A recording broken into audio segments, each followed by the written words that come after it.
દેવભૂમિ દ્વારકા જિલ્લાના મુખ્ય મથક ખંભાળિયા ખાતે કલેક્ટર કચેરીમાં એક પત્રકાર પરિષદનું આયોજન કરવામાં આવ્યું હતું। આ પત્રકાર પરિષદમાં કલેક્ટર રાજેશ તન્નાએ જિલ્લામાં યોજાનારી તિરંગા યાત્રા અને વિભાજન વિભીષિકા સ્મૃતિ દિવસ અંગે માહિતીઓ આપી હતી। સમગ્ર દ્વારકા જિલ્લામાં 9 થી 17 ઓગસ્ટ સુધી હર ઘર તિરંગા કેમ્પેન યોજવામાં આવશે।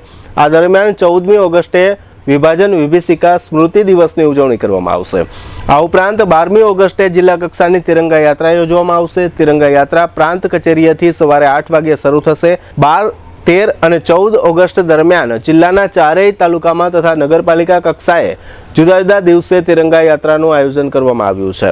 વિભાજન વિભીષિકા સ્મૃતિ દિવસ ખંભાળિયાના ટાઉન હોલમાં ઉજવાશે અને 2 દિવસ સુધી લોકો અહીં પ્રદર્શન નિહાળી શકશે। વિવિધ સરકારી કચેરીઓ દ્વારા રાષ્ટ્રધ્વજનું વિતરણ કરવામાં આવશે। લોકો તિરંગા સાથેની સેલ્ફી લઈને તિરંગા.com પર અપલોડ કરી શકશે।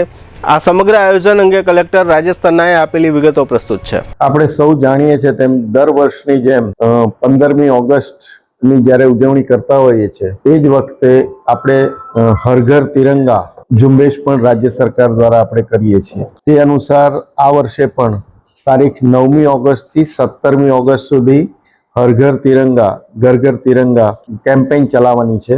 વિભાજન 14મી ઓગસ્ટના દિવસે વિભાજન વિભીષિકા સ્મૃતિ દિવસ તરીકે પણ આપણે ઉજવવાનું છે।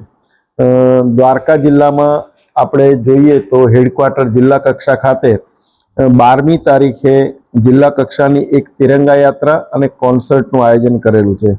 સવારે 8 કલાકે પ્રાંત કચેરીથી જીવીજી હાઈસ્કૂલ નગર ગેટ મહાપ્રભુજી બેઠક અને વળતા પ્રાંત કચેરી એમ થઈ અને તિરંગા યાત્રા નીકળશે અને એ જ સમય દરમિયાન ત્યાં આપણે કોન્સર્ટનું આયોજન પણ કરેલું છે। એવી જ રીતે તાલુકા કક્ષાએ ભાણવડ, દ્વારકા, કલ્યાણપુર અને નગરપાલિકાઓ કક્ષાએ પણ આ જ રીતે અલગ અલગ દિવસે સ્થાનિક સંગઠન અને લોકોની સાથે આયોજન કરી અને પ્રાંત અધિકારી દ્વારા અને મામલતદારશ્રી દ્વારા કાર્યક્રમનું 12, 13, 14 દરમિયાન આયોજન કરેલું છે। તે અનુસાર દરેક તાલુકા કક્ષાએ અને નગરપાલિકા કક્ષાએ પણ આ તિરંગા યાત્રા નીકળશે।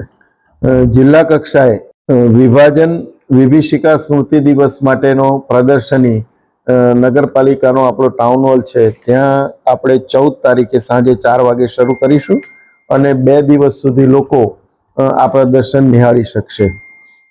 સાથે સાથે ભારત સરકારના માય ગવર્મેન્ટ પોર્ટલ ઉપર આ અંગેની એક ક્વિઝ પણ છે।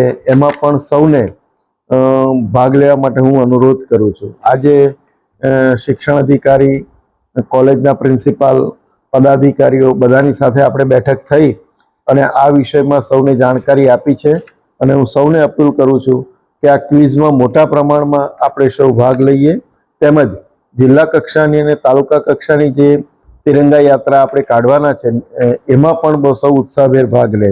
યુવક સેવા અને સાંસ્કૃતિક વિભાગના યુવા વિકાસ અધિકારી દ્વારા જે આપણને રાષ્ટ્રધ્વજ મળનાર છે એ દરેક મામલતદારશ્રી અને ચીફ ઓફિસરને આવતીકાલ સુધીમાં પહોંચી જશે અને એનું વિતરણ પણ થશે, જેનો પણ આપણે દરેક ઘર ઉપર એને ડિસ્પ્લે કરી અને યોગ્ય રીતે એ ડિસ્પ્લે થાય એની કાળજી રાખીએ।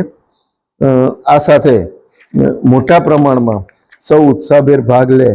તિરંગા સાથેની પોતાની સેલ્ફી ઘર ઉપર લગાડ્યો હોય, પોતાના કોમર્શિયલ એસ્ટાબ્લિશમેન્ટ ઉપર લગાડેલો હોય, એની સાથેની સેલ્ફી લઈ અને #tiranga.com વેબસાઇટ ઉપર પણ અપલોડ કરવા હું સૌને અનુરોધ કરું છું।